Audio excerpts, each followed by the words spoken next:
Bé, el Palau de la Música Catalana, amb la Copla Mediterrània, és un dels poemes que realment estan plenament inspirats amb el disc i amb la música, pràcticament amb cada cançó. De fet, és un poema que vaig voler fer com a homenatge a amistats que tinc al Rosselló i a la Catalunya del Nord. I una mica els hi volia fer un poema una mica també dedicat a ells com a recordança per la tasca que fan ells allà per la llengua i pel país. De fet,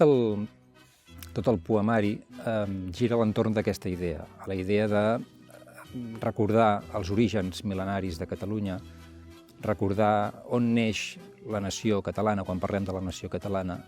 i quan diem de vegades que allò de no perdre el nord. I una mica doncs aquí venia la idea de no perdre el nord, de recordar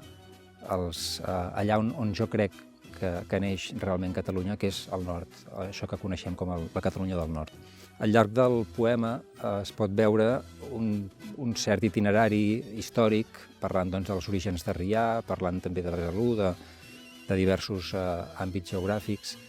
un petit itinerari geogràfic, històric, del que són aquestes arrels mil·lenàries de Catalunya, enfocades sobretot a la Catalunya del Nord.